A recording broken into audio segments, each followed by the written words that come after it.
Hi everybody. I'm in my front doorway hallway. It's the only place that had decent light. It's kind of a dark, I don't know, dreary day. But anyway, I'm making this video as a replacement video for the other video I put up that caused so much turmoil and drama and stress. I hate stress, okay? So please don't make me stress out. I need to explain why there's some changes to the agenda, okay? I don't like to talk about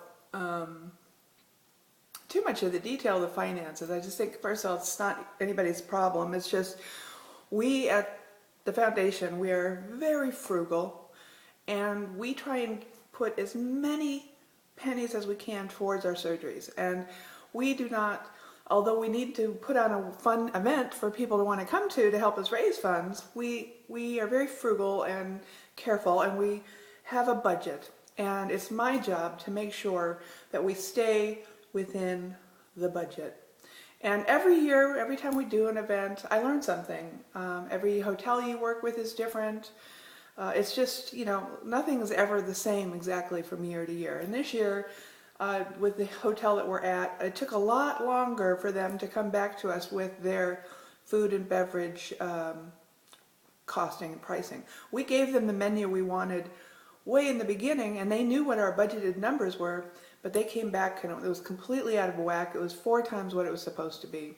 So it's so close to the event, I had to make a lot of decisions quickly to get everything back on track and on budget, okay? And what you guys don't realize is that everything in Las Vegas costs money, even the bars, okay? So the bars, and everything is also tied to unions and laws and rules and regulations. So, there's rules that say for this many attendees, you have to have this many bartenders, and to have that many bartenders, it's going to cost you this much. And so basically the bottom line was to have the bars in our event room was going to cost us thousands of dollars. Even though they're selling liquor and making money for the hotel, they still charge us the labor fees, and it was in thousands of dollars. And I said, there is alcohol in this hotel. People who really want it can go and get it and bring it back in, and we can save some of this money, so not to have to spend it on these bars, okay? And also because I personally have been concerned about so many people, I've had people say to me, I wish there was no alcohol at the event because I'm really struggling not to drink, and so I'm not going to go because I just can't trust myself. People have said that, and I've thought, gosh, that's a shame. As much as I understand the point of view, people who aren't having trouble, there is no issue with alcohol. They don't want to feel penalized because some people can no longer handle it. So we've come up with a compromise. I've spoken with board members and the hotel, and basically the compromise is that we will have one bar outside, right by the door of the event, okay? And because it won't be in the room with all the people, we can have a smaller bar. It'll cost less. It'll be within our budget. And people that want to, conveniently get a drink and come back into the room can do that. So I hope that's a solution. And then also for the people in the, during the hoedown and during the gala, they're not, the people that do really struggle not to drink, don't have to be looking at the bar the whole time. It's not even going to be in the room. So I think that's as close to a win-win as we're going to get in this situation. So really every decision we make is to be frugal and to treat the dollars we raise with all the respect that it deserves. This money cannot be wasted. It's just, there's not enough of it as it is, okay? So any changes we make is because of monetary reasons, not because we, wanted to promise you something and now take it away after you buy your ticket. It's not like that. It's just the timing with this hotel could have been better when it comes to them actually giving us the prices. And so next year, I know ahead of time, we're at the same place. This won't happen again.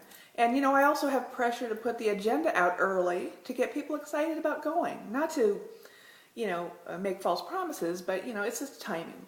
Everything in life is timing. So I hope you guys understand that. So the only thing that has been completely taken off the agenda is the sit-down dinner. And that was unbelievably expensive. And there was just no way in our budget we could afford it. And the lunch, which was going to be a very light buffet-style deli lunch, has now been changed, and it's a very elegant sit-down lunch like we had last year with linens and the whole thing.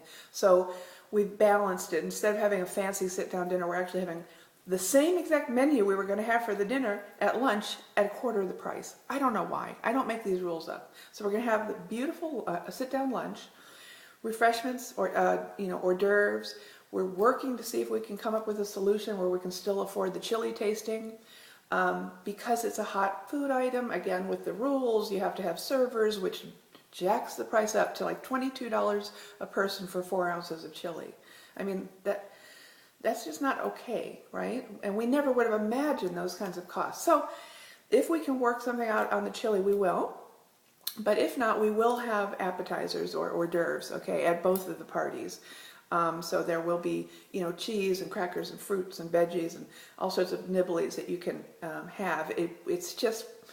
It's very complicated in Las Vegas. If it's something that's hot and has to be served, it gets very, very expensive very quickly. And if it's at night, I've noticed that the nighttime fees are much more than the daytime fees, like with the lunch. So we did really well on the lunch. And it's going to be delicious, and we're going to have fun. And I hope everybody enjoys the event. And, our goal is to get as many people there as we can, to raise as much money as we can for our grants, and to make an event you want to go to every year. So it's a big challenge to make it super, super fun and exciting and not spend all the money you've raised. So I think we've done really, really well in that area, and I hope you're proud of that and not too disappointed about the changes. So I hope adding in a little bit more information about the finances will help you guys understand the reasonings and the timing. It's not ideal. I mean, believe me, in my life I work very, very hard not to overpromise and underperform, okay? Meaning say I'm going to do something and then have to back off. Having to do this kind of thing, I was very irritated. You can ask the poor people around me how upset I was about the whole situation. But that being said, it is what it is. I know that now maybe some people will be upset. There is going to be a bar, even though it's outside the room, but we're just trying to do the best we can for the entire group and be as fair and just try and do the best thing. That's all. So that's it. I'll see you guys. What is it, 21 days now? I'm not sure. Anyway, thanks for listening, and thank you everyone for the support for the WLSFA. It means the world to myself and our entire board of directors. We're all going to be there in Las Vegas. We look forward to meeting every single one of you, and hope we have a blast. All right, bye guys.